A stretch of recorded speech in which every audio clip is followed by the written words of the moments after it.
Ladies and gents, welcome to Lampro Nepal. आज हामी आएका छौँ काठमाडौँ गेस्ट हाउसको आँगनमा एउटा सानो प्रस्तुति लिएर हाम्रो एलइडी प्रडक्टको बारेमा।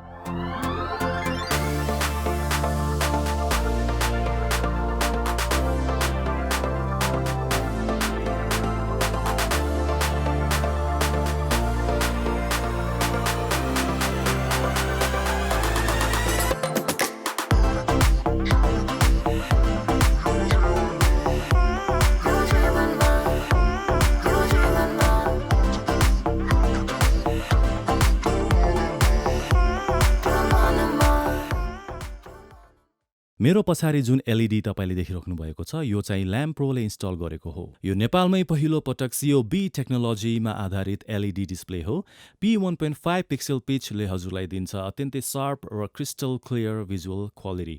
यहाँ इन्स्टलेसन गर्नुको केही उद्देश्यहरू भनेको dynamic and digital art experience, visual experience enhance गर्नु हो। So welcome to Lampro Nepal. Thank you. पहिलो प्रश्न चाहिँ म हजुरलाई के सोध्न चाहन्छु भन्दाखेरि हजुरको आर्टको लागि इन्सपिरेसन के हो अथवा को हो? मलाई अब यस्तो छ, पहिलादेखि आई वाज इन्ट्रेस्टेड इन त्यो भनौँ न हलिउड मुभिजहरू यताउता सानो बेलामा हुन्छ नि, अनि जस्तै एनिमेसन मुभिजहरू त्यसबाट इन्ट्रेस्ट जागेको र बिस्तारै बिस्तारै पछि चाहिँ जस्तै नेवारी आर्ट कल्चर होइन, अनि हाम्रो हाम्रो आर्टहरूको बारेमा जति जति सिक्दै आयो त्यो पछि मलाई अझ आफ्नो कल्चरतिर चाहिँ इन्ट्रेस्ट भयो। र एउटा चाहिँ के छ भने जस्तै एउटा साइड अफ आर्ट चाहिँ हाम्रो पुरानो क्लासिकल आर्ट र जुन पौवा आर्टहरू यिनीहरूको चाहिँ त्यो रिएडप्सन र रिक्रिएसनमा छ भने अर्को चाहिँ मलाई एक्सपेरिमेन्ट गर्नु मन लाग्थ्यो कि। पहिला चाहिँ अलिकति योभन्दा अलिकति फ्यु इयर्स मेबी 10-20 इयर्स अगाडिसम्म चाहिँ गाह्रो थियो। जस्तै ट्रेडिसनल आर्ट नै थियो, मोडर्न आर्ट थियो। Modern art is also inspired by international arts. हजुर। तर अहिले चाहिँ एउटा एभोल्युसन चाहिँ सुरु भएको छ। धेरै जस्तो नयाँ आर्टिस्टहरूले पनि ट्रेडिसनल प्लस मोडर्नको एउटा मिक्स फ्युजन सुरु भएको छ। हजुर। त्यस्तै गरेर मैले पनि त्यो साइडमा चाहिँ एक्सपेरिमेन्टहरू चाहिँ अनि गर्न थालेको। हजुर। र मेनली मलाई इन्ट्रेस्ट लागेको चाहिँ पछि चाहिँ बिस्तारै गरेर न्यू एक्सप्रेसनिजम जुन बेस्कियाटहरूको स्टाइलहरू त्यसबाट चाहिँ अलिकति बढी इन्फ्लुएन्स भएको छु। हजुरलाई चाहिँ इनिसियल फेजमा आर्ट र टेक्नोलोजीलाई ब्लेन्ड गर्ने सोच चाहिँ एक्ज्याक्टली कहाँबाट आएको हो? चाहिँ यस्तो छ, अब रियालिटी भन्दाखेरि I think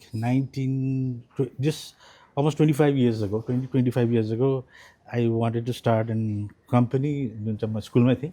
so it was त्यो एलइडी स्क्रिन राखेर चाहिँ एउटा कम्पनी सुरु गर्ने सोचेको थिएँ।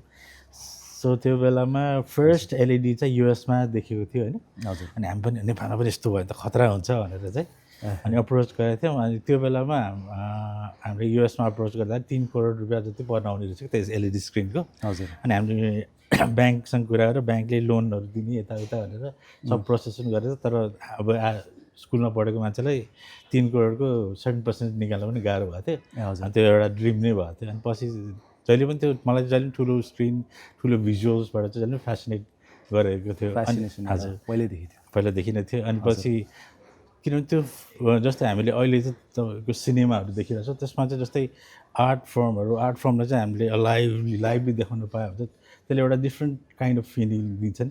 त्यो कुरा चाहिँ मलाई जहिले पनि फेसिनेट गरेको थियो। अनि डिजिटल आर्टमा चाहिँ हजुरले के कस्तो पोसिबिलिटिज सम्भावनाहरू देख्नु भएको छ त अब नेपालमा चाहिँ? एकदम इमेन्स पोसिबिलिटी छ, किनभने आर्ट भनेको जहिले पनि इभल्भ भइरहने चिज हो होइन। अब पहिला कुनै टाइममा जस्तै painting is a kind of form of art, पछि गएर पर्फर्मेन्स आर्टहरू आयो होइन, अनि डिजिटल आर्ट्सहरू भिजुअल आर्ट्सहरू आयो होइन। त्यसरी चाहिँ आर्ट डिफ्रेन्ट टाइममा इभल्भ भइरहेको छ। र त्यो इभल्भ भइरहेको टाइममा एज अ इन्डिभिजुअल एउटा आर्टमा इन्ट्रेस्ट भएको मान्छेको हिसाबले हामीले चाहिँ कसरी चाहिँ त्यसलाई कन्ट्रिब्युट गर्न सक्छ भन्ने कुरा आउँछ। हजुर। र एउटा भिजुअल एउटा मिडियम भयो भने धेरै फर्म अफ डिजिटल आर्टलाई चाहिँ हामीले प्रेजेन्ट गर्न सक्छौँ होइन। र कस्तो भयो भने एउटा सजिलो चाहिँ पार्ट के पनि छ भने जस्तै डिजिटल आर्ट चाहिँ अब जस्तै प्रिन्ट गरेर या चाहिँ पेन्टिङ बनाएर पेन्टिङ एउटा ठाउँबाट अर्को ठाउँमा लाँदाखेरि जुन डिफिकल्टिजहरू छ त्यो चाहिँ भिजुअल स्क्रिनले चाहिँ त्यो चिज मिटिगेट पनि गर्छ होइन। त्यो एउटा प्लस पोइन्ट पनि छ। र एउटा चाहिँ मोसन ग्राफिक्स प्ले हुने भएकोले त्यसले चाहिँ बढी एक्सप्रेसिभ पनि हुन जान्छ, जुन चाहिँ जस्तै एउटा आर्टमा चाहिँ जसले चाहिँ हेर्नु, जस्तै कुनै आर्ट वर्क कसैले हेर्नु पऱ्यो नि, त्यो हेरेर त्यसलाई एनालाइज गर्ने हुन्छ नि। यसमा चाहिँ आर्टिस्टले चाहिँ धेरैवटा भिजुअल इन्फर्मेसन चाहिँ एमोसन ग्राफिक्सबाट दिन सकिन्छ, त्यो चाहिँ एउटा प्लस पोइन्ट पनि छ त्यसको। अब टाइमलाइनमा यस्तो सिफ्ट भइसकेपछि होइन, टेक्नोलोजी यस्तो इभल्भ भइसकेको छ, अनि अहिलेको टाइम फेजमा आफ्नो आर्टलाई चाहिँ डिजिटल रूपमा देख्न पाउँदा चाहिँ कस्तो फिलिङ हुन्छ, अनुभूति कस्तो हुन्छ? एकदमै रमाइलो। जस्तै कस्तो भयो भने अब हाम्रो राजन सरसँग भेट भएको पछि सर्टन टाइममा चाहिँ राजन सरले चाहिँ मलाई यस्तो एउटा ग्यालेरी बनाउन मन लाग्छ भनेर चाहिँ, it was always my dream होइन, त्यो एउटा ड्रिम कम ट्रु प्रोजेक्ट जस्तो भएको थियो। अनि त्यसपछि चाहिँ अब स्क्रिनमा डिजिटल आर्ट देखाएर एउटा फर्म अफ ग्यालेरीको एउटा इस्टाब्लिसमेन्ट जुन चाहिँ यो एरियामा मेबी साउथ एसियामा मेबी फर्स्ट होला होइन, त्यो हिसाबले एउटा इनिसिएसन सुरु गर्नु पायो होइन, त्यो एउटा क्वाइट अफ अचिभमेन्ट पनि भयो र एउटा एकदम खुसीको कुरा पनि भयो। अनि त्यसपछि चाहिँ हामीले कहाँबाट कुन चाहिँ बेटर स्क्रिन के हुन्छ भनेर रिसर्च गर्दा गर्दा चाहिँ हाम्रो भेट चाहिँ ल्याम्प्रोसँग भएको। हजुर। ओके, स्पेसिफिकली यो केजिएसको कन्टेक्स्टमा चाहिँ हामीले यहाँ एलइडी मार्फत जति पनि आर्टहरू प्रस्तुत गरिरहेको छ नि, यसलाई चाहिँ कतिको अर्थपूर्ण मान्नु भएको छ? Like do you feel extremely important, valuable केजिएसको कन्टेक्स्टमा चाहिँ? यस डेफिनेटली, किन केजिएसको एउटा भनौँ न कोर डिएनए हो, डिएनए नै आर्ट छ होइन। केजिएसमा गयो भने एउटा यता मोना ग्यालेरी भयो, यता आर्ट हाउस भयो, माथि ट्याटु स्टुडियो भयो, र यता पनि एउटा बन्दैछ। सो एउटा चाहिँ तपाईँको इट्स नट जस्ट होटेल, एउटा मान्छे आएर चाहिँ बसेर खाने ठाउँ जस्तो होइन कि, त्यसले चाहिँ मान्छेलाई चाहिँ एउटा फिल दिने चिज चाहिँ केजिएसले गरेको छ कि, त्यो चाहिँ मेबी एकदम कम ठाउँमा चाहिँ त्यस्तो चिज हुन्छ जहाँ चाहिँ तपाईँले लिभिङ मात्रै एउटा डिफ्रेन्ट काइन्ड अफ एक्सपिरियन्स पनि गेन गर्न सक्छ, एउटा आर्ट र कल्चरको बारेमा धेरै कुरा सिक्न पनि सक्छ। त्यो हिसाबले चाहिँ यो डिजिटल आर्ट ग्यालेरीले चाहिँ मोडर्न आर्ट्सहरू र भिजुअल आर्ट्सहरूको एउटा प्लेटफर्म भने चाहिँ एउटा एक्सटेन्सन पनि डेभलप गरेको जस्तो फिल भएको छ।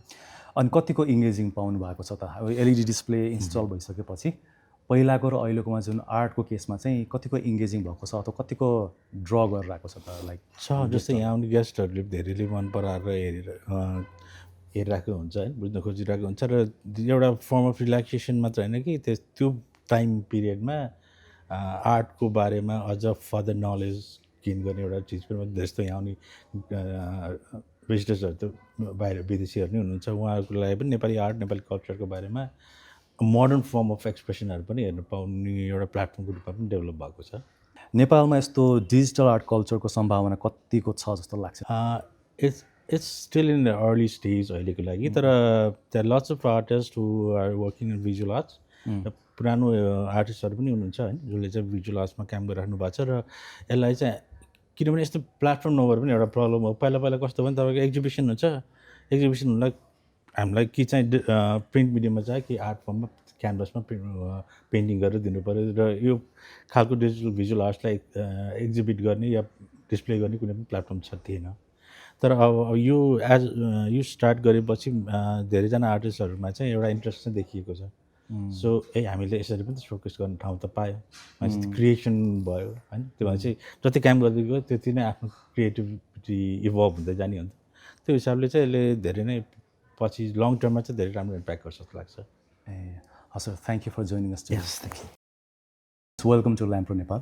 Thank you. केजिएस भित्र रहेको जुन ग्यालेरी क्याफे छ, त्यहाँ चाहिँ हाम्रो एलइडी डिस्प्ले इन्स्टल भइसकेपछि कस्तो एक्सपिरियन्सेसमा चाहिँ डिफ्रेन्स आएको छ त? हाम्रो गेस्टहरू हुनुहोस्, चाहे हाम्रो वर्किङ कस्टमर्स हुनुहोस्, चाहे जो आर्टिस्टहरू हुनु सक्नुहुन्छ होला होइन, सो उहाँहरूको इम्प्रेसन एक्सप्रेसन्सहरू कस्तो, त्यसमा चाहिँ के फरक आएको छ जस्तो लाग्छ तपाईँलाई? सो पहिला चाहिँ खास हाम्रो यहाँ अहिले यो नयाँ इन्स्टल गरेको भयो होइन, अनि त्यसपछि गेस्टहरू आउनु हुँदाखेरि जुन त्यसले एउटा त्यो इन्टरेक्टिभ कुरा जुन प्लस पोइन्ट दिएको छ हाम्रो ग्यालेरी स्पेसलाई, जुन चाहिँ उहाँहरू अब पहिला भए चाहिँ टाइम स्पेन्ड गरेर खानालाई मात्रै हुन्थ्यो भने, बिकज अब हामीले यसमा चाहिँ ल्याम्प्रो युज गर्दाखेरि त्यसमा जुन डिस्प्ले भएको कुराले चाहिँ अझै इफेक्टिभली उहाँहरूको जुन त्यो टाइम स्पेन्डिङ हुन्छ त्यसलाई अझै इफेक्टिभ चाहिँ गरेको छ। अफकोर्स स्टाफ र म्यानेजमेन्टको कन्टेक्स्टबाट सोध्नु पर्दा कतिको युजफुल रहेको छ त त्यो डाइमेन्सनमा चाहिँ म्यानेजमेन्ट र स्टाफको केसमा चाहिँ के कस्तो इम्प्याक्ट परेको छ? सो त्यो म्यानेजमेन्ट र स्टाफको केसमा भन्नुपर्दाखेरि चाहिँ it has actually given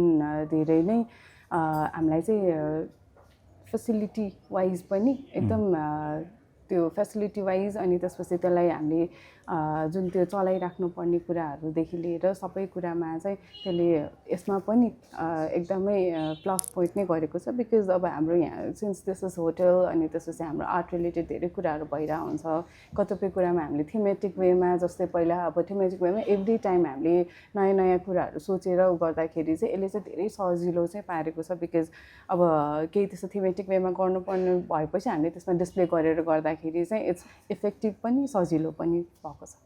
okay, डिस्प्लेको केसमा चाहिँ जुन एलइडी यहाँ इन्स्टल भएको छ होइन त्यसमा युजुअली हजुरले के डिस्प्ले गर्नुहुन्छ जस्तै क्रिकेटको प्रोग्राम्सहरू हुनसक्छ अथवा कहिलेकाहीँ चाहिँ म्युजिक भिडियोज हुनसक्छ होइन धेरै धेरै ठाउँमा चाहिँ डिस्प्ले गर्ने पर्दा फरक फरक हुन्छ नि होइन तर specifically most of the time हजुरले चाहिँ के को लागि युज गरिराख्नु भएको छ यो एलइडी डिस्प्ले? सो अहिले चाहिँ हामीले हाम्रो main reason to bring lamp pro अहिले हाम्रो यहाँ यो स्पेसमा चाहिँ actually to promote and give platform to digital आर्टिस्टहरू हो since we have Kathmandu guest हाउसमा चाहिँ वी हेभ म्युजियम अनि वी हेभ आर्ट हाउस जहाँ चाहिँ हामीले आर्टिस्टहरूलाई धेरै नै धेरै हिसाबमा हामीले समेट्न खोजिरहेछौँ अनि हाम्रो गेस्टहरूलाई पनि हाम्रो यहाँको कल्चर आर्ट हिस्ट्रीदेखि लिएर त्यो कुराहरूको बारेमा भन्न लाई देखाउनलाई खोजिरहेछौँ। सो त्यो वेमा जुन हाम्रो अहिले डिजिटल बोर्ड आइसकेपछि ल्याम्प आइसकेपछि चाहिँ it's very much easier to let people know about the art works अनि एभ्रिथिङ द्याट हुन्छ नि हामीले के देखाउन खोजिरहेको छौँ अनि त्यसपछि त्यहाँबाट के हामीले डिस्प्ले गर्छौँदेखि लिएर त्यो सँगसँगै चाहिँ अब डिफ्रेन्ट जनरको आर्टवर्कमा पनि डिजिटल आर्टिस्टहरूलाई चाहिँ हामीले बेसी त्यहाँबाट चाहिँ खास फोकस गरेर अहिले डिजिटल आर्टवर्क्सहरू चाहिँ त्यहाँबाट डिस्प्ले गरिरहेछौँ अनि त्यो वेमा पनि अब I want to add one more additional thing यसमा जुन चाहिँ हामीले अहिले यहाँबाट इमर्सिभ डिनर भनेर जुन एउटा नेक्स्ट लेभल अफ एक्सपिरियन्स गेस्टहरूलाई दिन खोजिरहेछौँ। सो त्यसमा चाहिँ इट्स अल अबाउट खाना खाँदादेखि लिएर म्युजियम भिजिट गर्दाखेरिदेखि लिएर हामीले जहाँ यो डिजिटल बोर्ड डिस्प्ले गरिरहेछौँ त्यसले चाहिँ झन् त्यो खाना खाँदाखेरि हामीले जुन कल्चर आर्टको कुरा गर्दाखेरि त्यसले चाहिँ एकदम गेस्टहरूलाई एउटा एक्सपिरियन्स गेन गर्नलाई चाहिँ हामीले त्यहाँबाट कसरी के डिस्प्ले गर्यो भने इभन त्यो खानाको बारेमा भयो होइन त्यहाँ अनि त्यसपछि आर्टकै बारेमा भयो त्यो उहाँहरूले खाना खाँदै पनि त्यसमा हेरेर खाँदाखेरि या हेरेर सुन्दाखेरि चाहिँ it's more effective. So effective चाहिँ भइरहेको छ. So people are loving it very much. So actually. overall vibe, ambience सबै क्लियर भयो नि त हैन. So technical aspectबाट सोध्नु पर्दा जस्तै clarity, image quality, brightness, overall जुन control छ नि यो LED डिस्प्लेको चाहिँ त्यसमा कतिको satisfied हुन्छ? Are you satisfied? Yeah, त्यसमा चाहिँ we are very satisfied. Installation देखि technical support सम्म ल्याम्प प्रो नेपालले दिएको जुन सर्भिस छ नि त्यसमा चाहिँ कतिको सेटिस्फाइड हुन्छ हजुर चाहिँ? त्यसमा पनि we are very satisfied because बिचमा हाम्रो इन्स्टलेसनको कुरामा पनि अलिकति प्रब्लम चाहिँ आएको थियो अनि त्यो वेमा हामीले उहाँहरूलाई कल गर्नु बित्तिकै नै उहाँहरूले चाहिँ आएर सबै त्यो 1-2 दिनमा नै सबै त्यो क्लियर आउट पनि गरिदिनु भयो प्लस अब हाम्रो यहाँको स्टाफहरूलाई पनि सिकाइदिनु भयो सो त्यसमा पनि we are very much satisfied in that. Okay nice. Service हिसाबमा पनि. Thank you for joining us today. Thank you so much. Thank you for watching our show. आजको यो एपिसोड हजुरहरूलाई कस्तो लाग्यो कमेन्ट गर्न नबिर्सिनु होला. ल्याम्प प्रोका सबै कन्ट्याक्ट डिटेल्सहरू हामीले डिस्क्रिप्सन बक्समा राखेका छौँ. हजुरहरूले त्यहाँ गएर चेक गर्न सक्नुहुनेछ. हाम्रो आगामी प्रोजेक्टहरू हेर्नको लागि हामीलाई फलो र सब्सक्राइब गर्न नबिर्सिनु होला. हामी अर्को एपिसोडमा फेरि भेट्नेछौँ.